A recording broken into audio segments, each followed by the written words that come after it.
जिस पास बैठिया सोहिए सबना दा विसाहो। सतनाम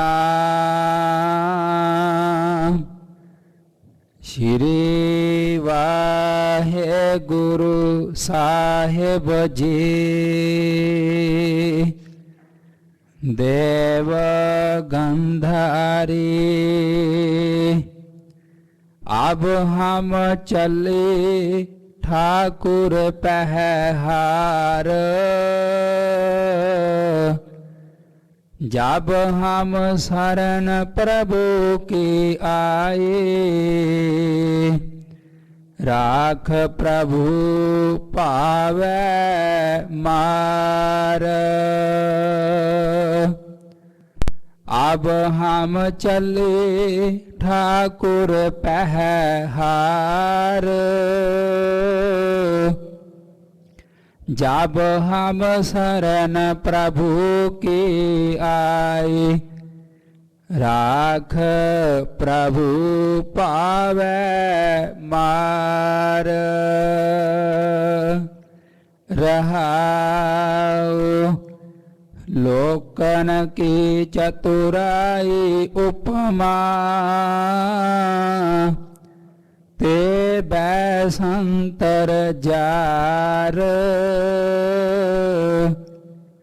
कोई भला कहो भावे बुरा कहो हम तन दियो है टार। जो आवत शरण ठाकुर प्रभु तुम्हारे तिस राखो कृपा तार।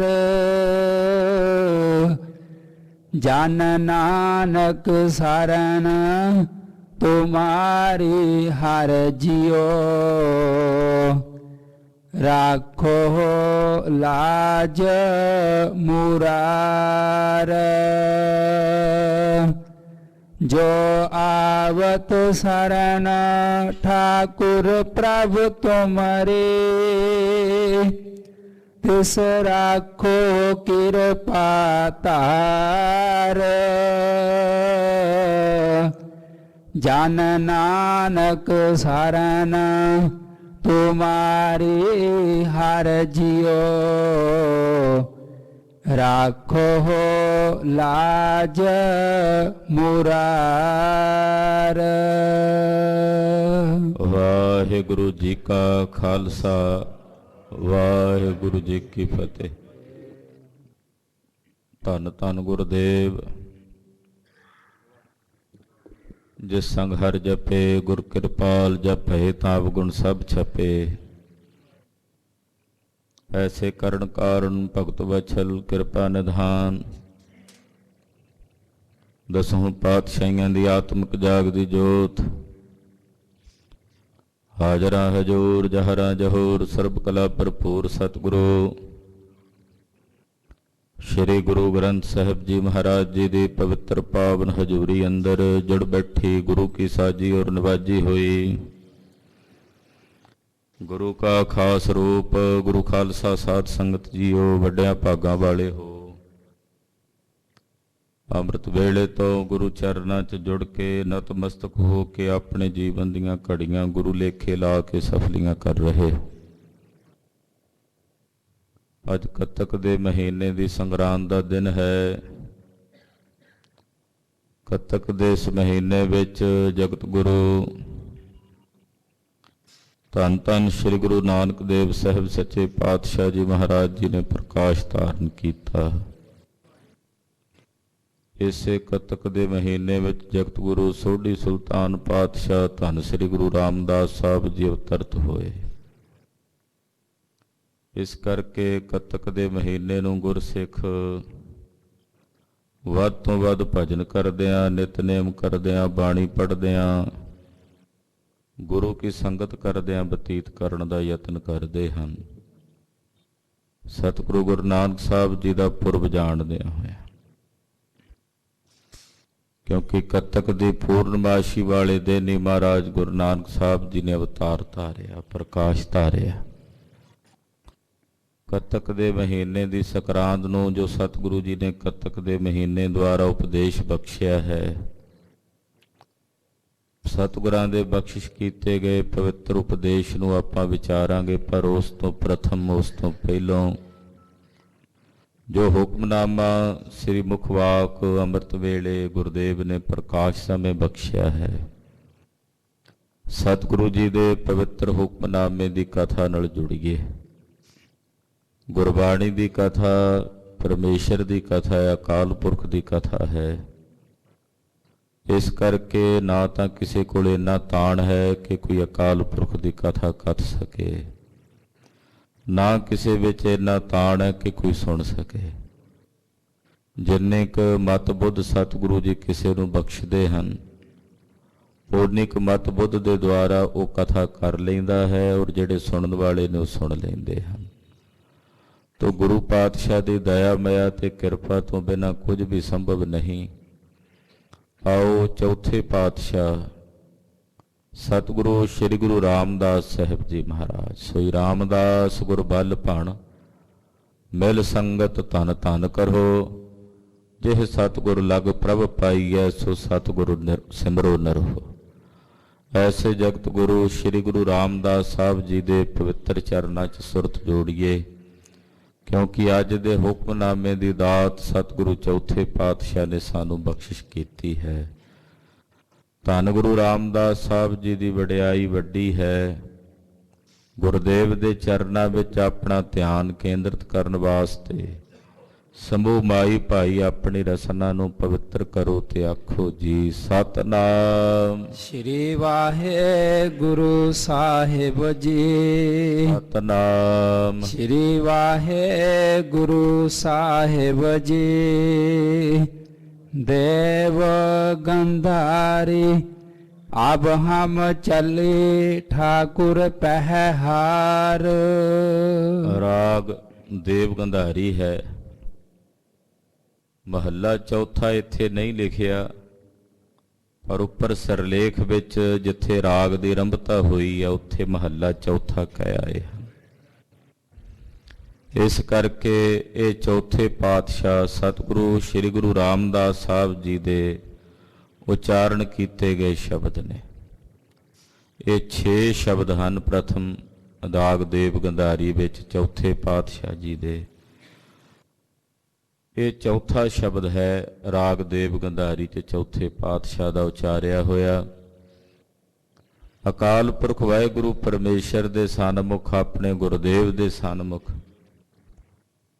ਜਦੋਂ ਇਹ ਸਿੱਖ ਆਪਣਾ ਆਪ ਢਾਲ ਦਿੰਦਾ ਹੈ, ਆਪਣਾ ਆਪ ਗੁਰੂ ਚਰਨਾਂ ਦੀ ਸ਼ਰਨ 'ਚ ਸਮਰਪਣ ਕਰ ਦਿੰਦਾ ਹੈ, ਤਾਂ ਉਹ ਭਾਵ ਸਤਿਗੁਰੂ ਜੀ ਨੇ ਇਸ ਸ਼ਬਦ ਵਿੱਚ ਦੱਸੇ ਹਨ ਕਿ ਹੇ ਮੇਰੇ ਠਾਕੁਰ ਜੀ, ਹੇ ਮੇਰੇ ਸੁਆਮੀ ਜੀ, ਹੇ ਮੇਰੇ ਸਾਹਿਬ ਜੀ, ਰੱਬ ਜੀ, ਹੁਣ ਮੈਂ ਹਾਰ ਗਈ ਹਾਂ ਤੇ ਹਾਰ ਕੇ ਤੁਹਾਡੇ ਚਰਨਾਂ ਦੀ ਸ਼ਰਨ ਆ ਗਈ ਹਾਂ।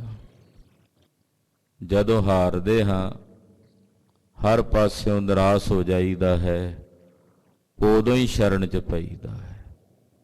ਜਦੋਂ ਤੱਕ ਬੰਦੇ ਨੂੰ ਆਪਣੇ ਤਾਣ ਦਾ, ਆਪਣੇ ਬਲ ਦਾ ਭਰੋਸਾ ਹੁੰਦਾ, ਮੈਂ ਕਰ ਸਕਦਾ, ਮੈਂ ਕਰਾਂਗਾ, ਬੰਦਾ ਬਹੁਤ ਹੱਥ ਪੈਰ ਮਾਰਦਾ, ਭੱਜਦਾ ਨੱਠਦਾ।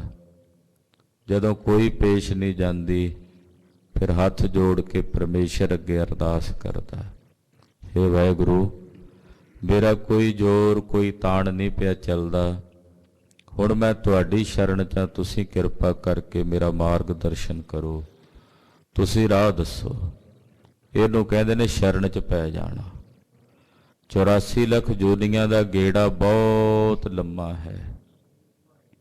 ਹਰ ਜਨਮ ਦੇ ਵਿੱਚ ਹਰ ਜਨਮ ਦੀ ਪੀੜਾ ਹੈ। ਜੰਮਣਾ ਤੇ ਮਰਨਾ ਇਹ ਬਹੁਤ ਭਿਆਨਕ ਪੀੜਾ ਹੈ, ਜਿਸ ਪੀੜਾ ਦੇ ਵਿੱਚੋਂ ਹਰ ਇੱਕ ਮਨੁੱਖ ਨੂੰ, ਹਰ ਇੱਕ ਜੀਵ ਜੰਤ ਨੂੰ ਗੁਜ਼ਰਨਾ ਪੈਂਦਾ। ਅਨੇਕ ਜੂਨੀਆਂ ਦੇ ਚੱਕਰਾਂ ਵਿੱਚ ਭਟਕਦਿਆਂ ਭਰਮਦਿਆਂ ਕਈ ਜਨਮ ਬੀਤ ਗਏ।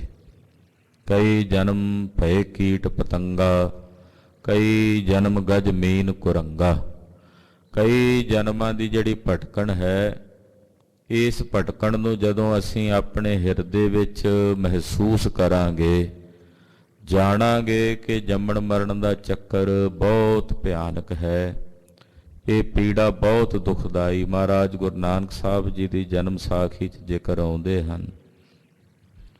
ਜਨਮ ਮਰਨ ਦੀ ਪੀੜਾ ਸਤਿਗੁਰੂ ਜੀ ਦੱਸਦੇ, ਕਹਿੰਦੇ ਮਨੁੱਖ ਮਰ ਕੇ ਜਾਂਦਾ ਹੈ, ਆਪਣੇ ਕੀਤੇ ਕਰਮਾਂ ਦਾ ਲੇਖਾ ਜੋਖਾ ਦੇ ਕੇ ਦੁਬਾਰਾ ਫਿਰ ਚੰਦਰਮਾ ਦੀਆਂ ਰਿਸਮਾਂ ਦੁਆਰਾ, ਚੰਦਰਮਾ ਦੀਆਂ ਕਿਰਨਾਂ ਦੁਆਰਾ ਧਰਤੀ ਤੇ ਆਉਂਦਾ।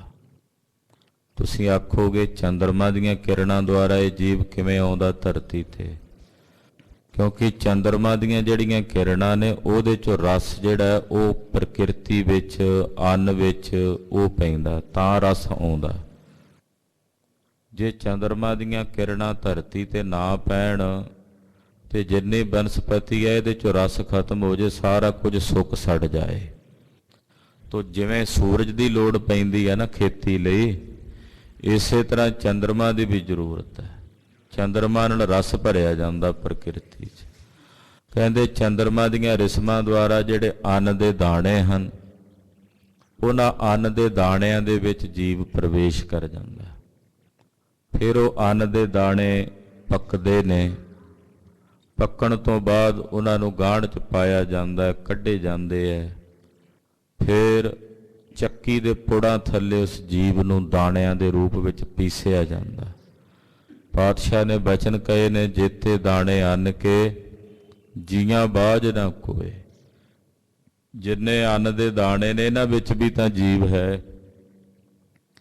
ਕਹਿੰਦੇ ਉਹ ਜੀਵ ਫਿਰ ਇਹਨਾਂ ਅੰਨ ਦੇ ਦਾਣਿਆਂ ਦੇ ਵਿੱਚ ਚੱਕੀ ਦੇ ਪੁੜਾਂ ਥੱਲੇ ਪੀਸਿਆ ਜਾਂਦਾ। ਇੱਥੇ ਹੀ ਦੁੱਖ ਦੀ ਕਹਾਣੀ ਖਤਮ ਨਹੀਂ ਹੁੰਦੀ। ਪਾਣੀ ਪਾ ਕੇ ਗੁੰਨਿਆ ਜਾਂਦਾ ਹੈ, ਪੇੜਾ ਬਣਾ ਕੇ ਰੋਟੀ ਪਕਾ ਕੇ ਫਿਰ ਅੱਗ ਦੇ ਉੱਤੇ ਧਰ ਕੇ ਤਵੇ ਦੇ ਉੱਤੇ ਇਹਨੂੰ ਸਾੜਿਆ ਜਾਂਦਾ, ਪਕਾਇਆ ਜਾਂਦਾ। ਇੱਥੇ ਹੀ ਦੁੱਖ ਦੀ ਕਹਾਣੀ ਖਤਮ ਨਹੀਂ ਹੋਈ। ਫਿਰ ਉਹੀ ਬੁਰਕੀਆਂ ਤੋੜ ਕੇ ਦੰਦਾਂ ਥੱਲੇ ਚਿੱਥੀਆਂ ਜਾਂਦੀਆਂ, ਚੱਬੀਆਂ ਜਾਂਦੀਆਂ। ਚੱਬੇ ਜਾਣ ਤੋਂ ਬਾਅਦ ਸਰੀਰ ਦੇ ਵਿੱਚ ਫਿਰ ਇੱਕ ਵੱਖਰਾ ਪ੍ਰੋਸੈਸ ਇਹਦਾ ਚੱਲਦਾ ਹੈ। ਇਸ ਅੰਨ ਦਾ ਰਸ ਬਣਦਾ, ਰਕਤ ਬਣਦਾ, ਰੁਦਰ ਬਣਦਾ, ਮੱਛਾ ਬਣਦਾ, ਹੱਡੀਆਂ ਬਣਦੀਆਂ, ਚਰਬੀ ਬਣਦੀ, 7 ਧਾਤਾਂ ਇਹਦੀਆਂ ਬਣਦੀਆਂ। ਔਰ ਫਿਰ ਮਾਤਾ ਦੇ ਉਦਰ ਦੇ ਵਿੱਚ ਇਸ ਜੀਵ ਦਾ ਪ੍ਰਵੇਸ਼ ਹੁੰਦਾ। ਮਾਂ ਕੀ ਰਕਤ ਪਿਤਾ ਬਿੰਦ ਧਾਰਾ। ਫਿਰ ਮਾਤਾ ਦੇ ਉਦਰ ਦੇ ਵਿੱਚ 9 ਮਹੀਨਿਆਂ ਲਈ ਪੁੱਠਾ ਲਟਕਦਾ। ਭਿਆਨਕ ਦੁੱਖ ਉਸ ਜਠਰ ਅਗਨੀ ਦਾ ਸਹਿੰਦਾ। ਜੋ ਗੰਦਗੀ ਹੈ ਇਹਦੇ ਮੂੰਹ ਦੇ ਕੋਲੋਂ ਦੀ ਗੁਜ਼ਰਦੀ ਲੰਘਦੀ ਹੈ। ਅਰਦਾਸਾਂ ਮਿੰਨਤਾਂ ਜਦ ਤਰਲੇ ਕਰਦਾ, ਵਾਹਿਗੁਰੂ ਇਸ ਗਰਭਾਸ਼ੇ ਚੋਂ ਮੈਨੂੰ ਬਾਹਰ ਕੱਢ, ਕਿਉਂਕਿ ਉਦੋਂ ਇਹਨੂੰ ਸੋਝੀ ਹੁੰਦੀ ਹੈ। ਜਨਮ ਲੈਂਦਾ ਹੈ, ਜਨਮ ਲੈ ਕੇ ਇਉਂ ਜਨਮ ਲੈ ਕੇ ਧਰਤੀ ਤੇ ਆਉਂਦਾ ਜਿਵੇਂ ਕਿਸੇ ਪੱਕੇ ਹੋਏ ਫੋੜੇ ਚੋਂ ਕੋਈ ਕੀੜਾ ਨਿਕਲ ਕੇ ਬਾਹਰ ਡਿੱਗਦਾ। ਏਦਾਂ ਸੰਸਾਰ ਵਿੱਚ ਜਨਮ ਲੈ ਕੇ ਸੰਸਾਰ 'ਚ ਆ ਜਾਂਦਾ ਹੈ। ਔਰ ਫਿਰ ਮੰਜੇ ਦੇ ਉੱਤੇ ਪਿਆ ਆਪਣੀ ਮਲ ਮੂਤਰ ਦੀ ਕਿਰਿਆ ਉੱਤੇ ਹੀ ਮੰਜੇ ਦੇ ਉੱਤੇ ਕਰੀ ਜਾਂਦਾ ਹੈ। ਇੰਨਾ ਸਮਰੱਥ ਹੁੰਦਾ ਕਿ ਆਪਣੇ ਆਪ ਨੂੰ ਸੰਭਾਲ ਨਹੀਂ ਪਾਉਂਦਾ। ਮਾਂ ਦੇ ਉੱਤੇ ਨਿਰਭਰ ਹੈ, ਆ ਕੇ ਤਰਸ ਕਰਕੇ ਦੁੱਧ ਪਿਲਾ ਦੇਵੇ ਠੀਕ, ਨਹੀਂ ਤਾਂ ਤੜਫਦਾ ਮੰਜੇ ਦੇ ਉੱਤੇ ਰੋਈ ਕੁਰਲਾਈ ਜਾਂਦਾ। ਬਹੁਤ ਸਮਰੱਥ ਹੁੰਦਾ। ਥੋੜਾ ਜਿਹਾ ਵੱਡਾ ਹੁੰਦਾ, ਘਰ ਦੀਆਂ ਬਹੁਤ ਘੂਰੀਆਂ ਕੱਪੀਆਂ ਸਹਿੰਦਾ ਹੈ। ਇਸੇ ਤਰ੍ਹਾਂ ਫਿਰ ਸਾਰੀ ਜ਼ਿੰਦਗੀ ਅਨੇਕ ਪ੍ਰਕਾਰ ਦੇ ਦੁੱਖਾਂ ਦੇ ਵਿੱਚ ਇਸ ਜੀਵ ਦੀ ਬੀਤ ਜਾਂਦੀ ਹੈ। ਇਹ ਇੱਕ ਜਨਮ ਦਾ ਦੁੱਖ ਹੈ। ਐਸੇ ਕਈ ਜਨਮ ਨੇ ਜਿਨ੍ਹਾਂ ਜਨਮਾਂ ਵਿੱਚ ਅਸੀਂ ਸਾਰੇ ਦੁੱਖ ਭੋਗ ਭੋਗ ਕੇ ਇਸ ਜਨਮ ਤੱਕ ਪਹੁੰਚੇ ਹਾਂ। ਜਦੋਂ ਇਹ ਗੱਲ ਸਮਝ ਪੈ ਜਾਏ ਕਿ ਹੇ ਵਿਧਾਤਾ ਜੀ, ਹੇ ਪਾਰ ਬ੍ਰਹਮ ਜੀ, 4 ਕੁੰਟ ਦਹ ਦਿਸ ਭ੍ਰਮੇ ਥੱਕ ਆਏ ਪ੍ਰਭ ਕੀ ਸਾਮ। 4 ਕੁੰਟਾਂ ਦੇ ਵਿੱਚ, 10 ਦਿਸ਼ਾਵਾਂ ਵਿੱਚ ਅਸੀਂ ਭਰਮ ਕੇ ਥੱਕ ਗਏ ਹਾਂ ਮਾਲਕ ਜੀ। ਹੁਣ ਅਸੀਂ ਤੁਹਾਡੀ ਸ਼ਰਨ ਆ ਗਏ ਹਾਂ। ਕਿਰਪਾ ਕਰੋ, ਦਇਆ ਕਰਕੇ, ਰਹਿਮਤ ਕਰਕੇ ਹੁਣ ਤਾਂ ਸਾਨੂੰ ਆਪਣੇ ਨਾਲ ਮੇਲ ਲਓ। ਤਦੇ 12ਵਾਂ ਮਾਝ ਦੇ ਪ੍ਰਥਮ ਛੰਦ ਵਿੱਚ, ਪ੍ਰਥਮ ਬੰਦ ਵਿੱਚ ਗੁਰਦੇਵ ਨੇ ਬੇਨਤੀ ਕਰਦਿਆਂ ਕਿਹਾ, ਕਿਰਤ ਕਰਮ ਕੇ ਵਿਛੜੇ ਕਰ ਕਿਰਪਾ ਮਿਲਹੁ ਰਾਮ, ਚਾਰ ਕੁੰਟ ਦਹ ਦਿਸ ਭ੍ਰਮੇ ਥਕ ਆਏ ਪ੍ਰਭ ਕੀ ਸਾਮ।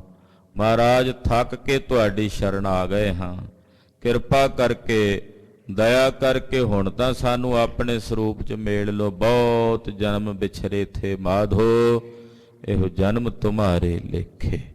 ਮਹਾਰਾਜ ਬੜੇ ਜਨਮ ਤੁਹਾਡੇ ਤੋਂ ਵਿਛੜ ਕੇ ਬੀਤ ਗਏ ਹਨ, ਆ ਜਨਮ ਕਿਰਪਾ ਕਰਕੇ ਦਇਆ ਕਰਕੇ ਹੁਣ ਆਪਣੇ ਲੇਖੇ 'ਚ ਲਾ ਲਓ। ਅਸੀਂ ਤੁਹਾਡੀ ਸ਼ਰਨ 'ਚ ਹਾਂ, ਤੁਹਾਡੀ ਪਨਾਹ ਵਿੱਚ ਹਾਂ।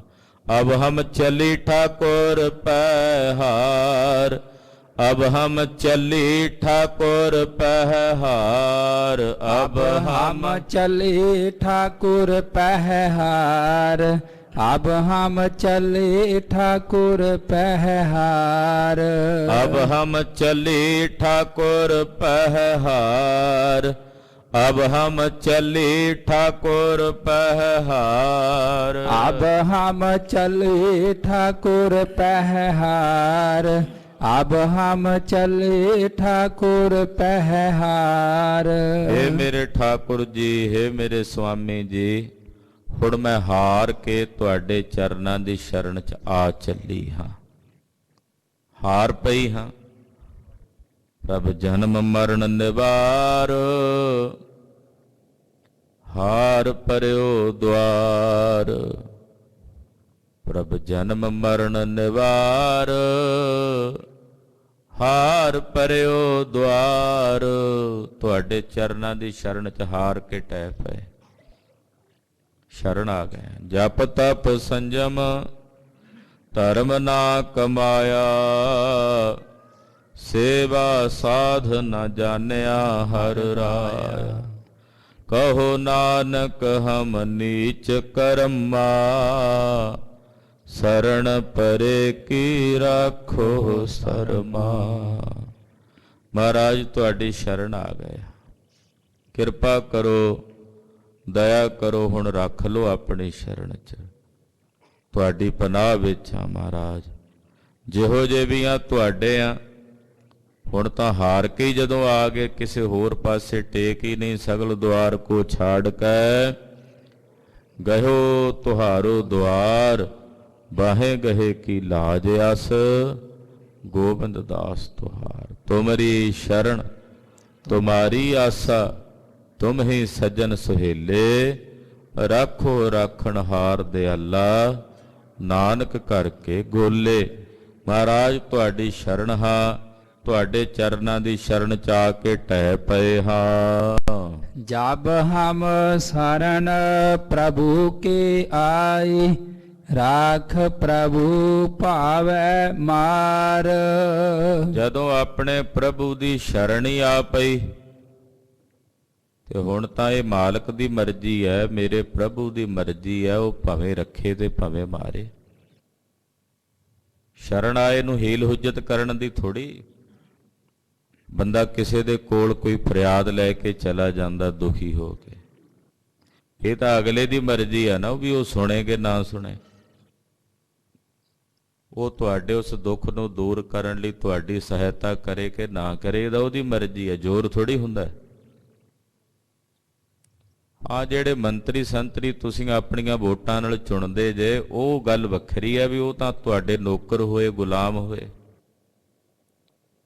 ਉਹਨਾਂ ਨੂੰ ਤਾਂ ਤੁਹਾਡੀ ਦੁੱਖ ਤਕਲੀਫ ਸੁਣਨੀ ਚਾਹੀਦੀ ਹੈ, ਦੂਰ ਵੀ ਕਰਨੀ ਚਾਹੀਦੀ ਹੈ। ਪਰ ਮੰਨ ਲਓ ਵੀ ਕਿਸੇ ਇਹੋ ਜਿਹੇ ਵਿਅਕਤੀ ਕੋਲ ਚਲੇ ਗਏ ਹੋ, ਜਿਹਦੇ ਕੋਲ ਤੁਹਾਡੀ ਕਿਸੇ ਸਮੱਸਿਆ ਦਾ, ਕਿਸੇ ਦੁੱਖ ਦਾ ਸਮਾਧਾਨ ਹੈ, ਉਹ ਉਸ ਦੁੱਖ ਨੂੰ ਤੁਹਾਡੇ ਨੂੰ ਸੁਣੇ, ਉਹ ਤਾਂ ਉਹਦੀ ਮਰਜ਼ੀ ਹੈ ਨਾ ਵੀ ਉਹਦੇ ਮਨ 'ਚ ਰਹਿਮ ਆਵੇ ਤੇ ਉਸ ਦੁੱਖ ਨੂੰ ਦੂਰ ਕਰਨ ਦਾ ਉਹ ਯਤਨ ਕਰੇ। ਨਾ ਕਰੇ ਤੇ ਕੀ ਵਿਗਾੜੋਗੇ, ਉਹਦੀ ਮਰਜ਼ੀ ਹੈ ਨਾ।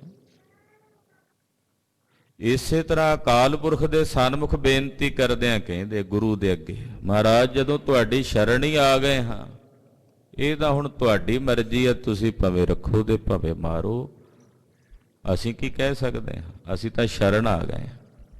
ਪਰ ਹਾਂ ਇੱਕ ਗੱਲ ਜ਼ਰੂਰ ਹੈ, ਦੁਨੀਆ ਦੇ ਕਿਸੇ ਵਿਅਕਤੀ ਪਾਸ ਤੁਸੀਂ ਜਾਓ, ਉਹਦੇ ਕੋਲ ਪੁਕਾਰ ਕਰੋ, ਉਹ ਤੁਹਾਡਾ ਦੁੱਖ ਸੁਣੇ ਨਾ ਸੁਣੇ, ਤੁਹਾਨੂੰ ਸ਼ਰਨ ਆਏ ਦੀ ਤੁਹਾਡੀ ਲਾਜ ਰੱਖੇ ਨਾ ਰੱਖੇ, ਪਰ ਗੁਰੂ ਸਮਰੱਥ ਦੇਵ ਐਸੇ ਦੇਵ ਨੇ ਕਿ ਜਿਨ੍ਹਾਂ ਦੀ ਸ਼ਰਨ 'ਚ ਆ ਜਾਈਏ ਸਤਿਗੁਰੂ ਜੀ ਰੱਖਦੇ ਹੀ ਰੱਖਦੇ ਹਨ। ਪਰ ਅਸੀਂ ਆਪਣੇ ਅੰਦਰੋਂ ਇਹੀ ਬੇਨਤੀ ਕਰਨੀ, ਮਹਾਰਾਜ ਭਾਵੇਂ ਰੱਖੋ ਤੇ ਭਾਵੇਂ ਮਾਰੋ, ਪਰ ਸਤਿਗੁਰਾਂ ਦਾ ਬਿਰਦ ਤਾਂ ਇਹੀ ਹੈ ਨਾ, ਜਿਹੜਾ ਸ਼ਰਨ ਆਉਂਦਾ ਉਹਨੂੰ ਗਲ ਲਾਉਂਦੇ ਨੇ। ਸ਼ਰਨ ਆਵੈ ਤਿਸ ਕੰਠ ਲਾਵੈ, ਜਿਹੜਾ ਸ਼ਰਨ ਆ ਜਾਂਦਾ ਉਹਨੂੰ ਸਤਿਗੁਰੂ ਜੀ ਗਲ ਲਾ ਲੈਂਦੇ ਹਨ। ਇਹ ਸਤਿਗੁਰਾਂ ਦਾ ਆਦ ਜੁਗਾਦੀ ਮੁੱਢ ਕਦੀਮੀ ਬਿਰਦ ਹੈ। ਮਹਾਰਾਜ ਜਦੋਂ ਤੁਹਾਡੀ ਸ਼ਰਨ ਆ ਗਏ, ਹੁਣ ਤੁਸੀਂ ਭਾਵੇਂ ਰੱਖੋ ਤੇ ਭਾਵੇਂ ਮਾਰੋ, ਅਸੀਂ ਤੁਹਾਡੇ ਹਾਂ। ਰਹਾਉ ਲੋਕਨ ਕੀ ਚਤੁਰਾਈ ਉਪਮਾ ਤੇ ਬੈ ਸੰਤਰ ਜਾਰ। ਲੋਕਾਂ ਵੱਲੋਂ ਚਤੁਰਾਈ ਸਹਿਤ ਕੀਤੀ ਉਪਮਾ, ਚਤੁਰਾਈ ਸਹਿਤ ਕੀਤੀ ਵਡਿਆਈ, ਕਿਉਂਕਿ ਲੋਕ ਜਦੋਂ ਵੀ ਤੁਹਾਡੀ ਉਪਮਾ ਕਰਨਗੇ ਚਲਾਕੀ ਨਾਲ ਕਰਨਗੇ। ਚਲਾਕੀ ਕੀ ਵਰਤਣਗੇ, ਬਦਲੇ 'ਚ ਕੁਝ ਨਾ ਕੁਝ ਇੱਛਾ ਰੱਖਣਗੇ। ਉਪਮਾ ਕਰਨਗੇ ਨਾਲੇ ਤਾਂ ਕਹਿਣਗੇ ਸਾਨੂੰ ਤੇਰੇ ਤੋਂ ਥੋੜੀ ਕੋਈ ਗਰਜ ਥੋੜੀ ਹੈ, ਅਸੀਂ ਤਾਂ ਤੇਰੀ ਉੱਦਾਂ ਵਡਿਆਈ ਕਰਦੇ, ਪਰ ਬਦਲੇ ਵਿੱਚ ਕੋਈ ਨਾ ਕੋਈ ਕਾਂਖਾ ਤਾਂ ਹਿਰਦੇ 'ਚ ਹੁੰਦੀ ਹੈ। ਉਪਮਾ ਕਰਨਗੇ ਬਦਲੇ 'ਚ ਇਹ ਬਿਰਤੀ ਰੱਖਣਗੇ ਘਟੋ ਘਟ ਕੁਝ ਨਾ ਦੇਵੇ, ਆਪਣੀ ਸਹਾਨੂਭੂਤੀ ਤਾਂ ਦੇਵੇ ਨਾ। ਸਹਾਨੂਭੂਤੀ ਦੀ ਇੱਛਾ ਤਾਂ ਰੱਖਣਗੇ ਹੀ, ਆਖਣਗੇ ਹਾਂ ਜੀ ਇਹ ਮੇਰੀ ਵਡਿਆਈ ਕਰਦਾ, ਮੈਂ ਇਹਦਾ ਖਿਆਲ ਰੱਖਾਂ। ਅਕਸਰ ਲੋਕਾਂ ਦੀ ਜੋ ਉਪਮਾ ਕਰਦੇ ਨੇ ਉਹ ਭਾਵੇਂ ਗਲਤ ਵੀ ਕਰੀ ਜਾਣ, ਜਿਸ ਦੀ ਉਪਮਾ ਕਰ ਰਹੇ ਨੇ ਉਪਮਾ ਕਰਾਉਣ ਵਾਲਾ ਵਿਅਕਤੀ ਉਹਨਾਂ ਦੀਆਂ ਗਲਤੀਆਂ ਨੂੰ ਨਜ਼ਰਅੰਦਾਜ਼ ਕਰ ਦਿੰਦਾ, ਇਹ ਤਾਂ ਮੇਰਾ ਖੈਰ ਖੁਆਹ ਹੈ, ਮੇਰੀ ਉਪਮਾ ਕਰਦਾ। ਇਸੇ ਕਰਕੇ ਜਿਹੜੇ ਉਪਮਾ ਕਰਨ ਵਾਲੇ ਉਹ ਚਾਪਲੂਸ ਲੋਕ ਹੁੰਦੇ, ਉਹ ਚਾਪਲੂਸੀ ਵਾਲੀ ਉਪਮਾ ਕਰ ਕਰਕੇ ਨਾਲੇ ਗਲਤੀਆਂ ਵੀ ਕਰੀ ਜਾਂਦੇ, ਗੁਨਾਹ ਵੀ ਕਰੀ ਜਾਂਦੇ ਲੋਕਾਂ ਦੇ ਵਿੱਚ, ਕਿਉਂਕਿ ਉਹਨਾਂ ਨੇ ਉਪਮਾ ਦਾ ਸਾਧਨ ਹੀ ਇਸ ਕਰਕੇ ਬਣਾਇਆ ਹੈ, ਕਿਸੇ ਦੀ ਉਹ ਵਡਿਆਈ ਕਰਦੇ ਇਸ ਕਰਕੇ ਨੇ ਕਿ ਉਹਦੀ ਆੜ ਦੇ ਪਿੱਛੇ ਉਹ ਗਲਤੀਆਂ ਕਰ ਸਕਣ। ਤਾਂ ਹੀ ਇਹ ਵੱਡੇ ਵੱਡੇ ਜਿਹੜੇ ਲੋਕ ਹੁੰਦੇ ਉਹਨਾਂ ਦੇ ਆਲੇ ਦੁਆਲੇ ਜਿਹੜੇ ਚਾਪਲੂਸ ਹੁੰਦੇ, ਉਪਮਾ ਇਸੇ ਕਰਕੇ ਉਹਨਾਂ ਦੀ ਪੁਲ ਬੰਨ੍ਹਦੇ ਸੋਭਾ ਦੇ, ਵੀ ਬਦਲੇ 'ਚ ਅਸੀਂ ਜੋ ਮਰਜ਼ੀ ਕਰੀ ਜਾਈਏ। ਤੋ ਲੋਕਾਂ ਦੀਆਂ ਜਿਹੜੀਆਂ ਕੀਤੀਆਂ ਵਡਿਆਈਆਂ ਨੇ ਉਪਮਾ ਹੈ ਉਹ ਚਤਰਾਈਆਂ ਵਾਲੀਆਂ। ਲੋਕਨ ਕੀ ਚਤਰਾਈ ਉਪਮਾ। ਪਾਤਸ਼ਾਹ ਕਹਿੰਦੇ ਇਸ ਸਾਰੀ ਉਪਮਾ ਨੂੰ ਤੂੰ ਇਹ ਨਾ ਸਮਝ ਲਈ ਕਿ ਤੇਰੀ ਉਪਮਾ ਹੈ, ਤੇਰੀ ਵਡਿਆਈ ਹੈ। ਇਹ ਵਡਿਆਈ ਚਤਰਾਈ ਸਹਿਤ ਕੀਤੀ ਵਡਿਆਈ ਹੈ, ਜੋ ਤੇਰੇ ਲਈ ਪਰਮਾਰਥ ਦੇ ਰਸਤੇ 'ਚ ਬੜਾ ਵੱਡਾ ਪੱਥਰ ਸਾਬਤ ਹੋਵੇਗਾ, ਰੁਕਾਵਟ ਸਾਬਤ ਹੋਵੇਗਾ। ਇਸ ਕਰਕੇ ਇਹਨੂੰ ਗਿਆਨ ਦੀ ਅੱਗ ਦੇ ਵਿੱਚ ਸਾੜ ਦੇ। ਤੇ ਬੈਸੰਤਰ ਜਾਰ, ਬੈਸੰਤਰ ਕਹਿੰਦੇ ਨੇ ਅੱਗ ਨੂੰ, ਕਹਿੰਦੇ ਬ੍ਰਹਮ ਗਿਆਨ ਦੀ ਅਗਨੀ ਵਿੱਚ ਲੋਕਾਂ ਵੱਲੋਂ ਕੀਤੀ ਉਪਮਾ ਦੇ ਗਾਏ ਹੋਏ ਸੋਹਿਲੇ ਤੇਰੀ ਵਡਿਆਈ ਦੇ, ਉਹਨਾਂ ਨੂੰ ਸਾੜ ਕੇ ਸਵਾਹ ਕਰ ਦੇ। ਇਹ ਸਮਝ ਵੀ ਇਹ ਵਡਿਆਈ ਦੁਨੀਆ ਝੂਠੀ, ਦੁਨੀਆ ਦੀ ਵਡਿਆਈ ਝੂਠੀ। ਪਾਤਸ਼ਾਹ ਇੱਕ ਜਗ੍ਹਾ ਤੇ ਬਚਨ ਕਰਦੇ, ਦੁਨੀਆ ਨਾ ਸਾਲਾਹੇ ਜੋ ਮਰ ਵੰਜ ਸੀ, ਲੋਕਾਂ ਨਾ ਸਾਲਾਹੇ ਜੋ ਮਰ ਖਾਕ ਥੀ। ਜਿਹੜੀ ਦੁਨੀਆ ਮੁੱਕ ਜਾਣ ਵਾਲੀ ਆ ਉਹਨਾਂ ਦੀ ਵਡਿਆਈ ਵੀ ਤਾਂ ਮੁੱਕ ਜਾਣ ਵਾਲੀ ਹੈ। ਇਸ ਕਰਕੇ ਇਸ ਉਪਮਾ ਨੂੰ, ਸੰਸਾਰ ਦੀ ਕਹੀ ਹੋਈ ਵਡਿਆਈ ਨੂੰ ਨਜ਼ਰਅੰਦਾਜ਼ ਕਰਕੇ ਬ੍ਰਹਮ ਗਿਆਨ ਦੀ ਅਗਨੀ 'ਚ ਸਾੜ ਕੇ ਤੂੰ ਪਰਮਾਰਥ ਦਾ ਪਾਂਧੀ ਬਣ ਕੇ ਤੁਰਿਆ ਚੱਲ। ਕੋਈ ਭਲਾ ਕਹੋ ਭਾਵੈ ਬੁਰਾ ਕਹੋ, ਹਮ ਤਨ ਦਿਓ ਹੈ ਢਾਰ। ਕਹਿੰਦੇ ਹੁਣ ਕੋਈ ਭਲਾ ਕਵੇ ਤੇ ਭਾਵੇਂ ਬੁਰਾ ਕਹੇ, ਕਹਿੰਦੇ ਮੈਂ ਆਪਣਾ ਤਨ ਆਪਣੇ ਮਾਲਕ ਦੀ ਸ਼ਰਨ 'ਚ ਆ ਕੇ ਢਾ ਦਿੱਤਾ ਹੈ। ਹੁਣ ਕੋਈ ਭਲਾ ਕਵੇ ਤੇ ਭਾਵੇਂ ਬੁਰਾ ਕਹੇ, ਮੈਨੂੰ ਨਹੀਂ ਕਿਸੇ ਦੇ ਕਹਿਣ ਦੀ ਕੋਈ ਪਰਵਾਹ। ਦੁਨੀਆ ਦਾ ਕਿਆ ਹੈ, ਅੱਜ ਜਿਹੜੇ ਮੂੰਹ ਨਾਲ ਵਡਿਆਈ ਕਰਦੇ ਐ ਕੱਲ ਨੂੰ ਉਸੇ ਮੂੰਹ ਨਾਲ ਨਿੰਦਾ ਵੀ ਕਰਨਗੇ। ਜਿਸ ਮੂੰਹ ਨਾਲ ਨਿੰਦਾ ਕਰਦੇ ਨੇ ਉਸੇ ਨਾਲ ਹੀ ਵਡਿਆਈ ਕਰਨ ਲੱਗ ਪੈਂਦੇ ਆ। ਲੋਕਾਂ ਦੀ ਉਪਮਾ ਭਲੇ ਬੁਰੇ ਦੀ ਤਾਂ ਕੀ ਪਰਵਾਹ ਕਰਨੀ, ਇਹ ਕਿਹੜਾ ਸਥਿਰ ਹੈ। ਇਸ ਕਰਕੇ ਕੋਈ ਭਲਾ ਕਵੇ ਤੇ ਭਾਵੇਂ ਬੁਰਾ ਕਵੇ, ਮੈਂ ਆਪਣਾ ਤਨ ਆਪਣੇ ਮਾਲਕ ਦੇ ਚਰਨਾਂ ਦੀ ਸ਼ਰਨ ਚ ਪਾ ਦਿੱਤਾ। ਹੁਣ ਨਿਸ਼ਚਾ ਦੱਸਦੇ ਨੇ ਵੀ ਮੇਰੇ ਗੁਰੂ ਦੇ ਉੱਤੇ ਮੇਰਾ ਨਿਸ਼ਚਾ ਕਿੰਨਾ ਹੈ, ਗੁਰੂ ਦੀ ਸ਼ਰਨ ਤੇ ਭਰੋਸਾ ਕਿੰਨਾ ਹੈ। ਗੁਰੂ ਸ਼ਰਨ ਦਾ ਭਰੋਸਾ ਦੱਸਦੇ ਇਸ ਪੰਕਤੀ ਚ, ਸੁਣੋ ਜੀ। ਜੋ ਆਵਤ ਸਰਨ ਠਾਕੁਰ ਪ੍ਰਭ ਤੁਮਰੀ, ਤਿਸ ਰਾਖੋ ਕਿਰਪਾ ਧਾਰ। ਗੁਰੂ ਸ਼ਰਨ ਦਾ ਇਹ ਭਰੋਸਾ ਹੈ। ਵੇਖੋ ਕੈਸਾ ਪ੍ਰਪੱਖ। ਮਹਾਰਾਜ, ਹੇ ਠਾਕੁਰ ਜੀ, ਹੇ ਪ੍ਰਭੂ ਜੀ, ਜਿਹੜੇ ਤੁਹਾਡੀ ਸ਼ਰਨ ਚ ਆਉਂਦੇ ਹਨ, ਇਹ ਅਵਸ਼ ਹੈ, ਇਹ ਤ੍ਰਈ ਕਾਲ ਸਤ ਹੈ ਕਿ ਜਿਹੜਾ ਮਾਈ ਭਾਈ ਤੁਹਾਡੀ ਸ਼ਰਨ ਚ ਆ ਜਾਂਦਾ, ਤੁਸੀਂ ਆਪਣੀ ਕਿਰਪਾ ਧਾਰ ਕੇ ਉਹਨੂੰ ਰੱਖ ਲੈਂਦੇ ਹੋ। ਤਿਸ ਰਾਖੋ ਕਿਰਪਾ ਧਾਰ, ਤਿਸ ਰਾਖੋ ਕਿਰਪਾ ਧਾਰ, ਤਿਸ ਰਾਖੋ ਕਿਰਪਾ ਧਾਰ, ਤਿਸ ਰਾਖੋ ਕਿਰਪਾ ਧਾਰ।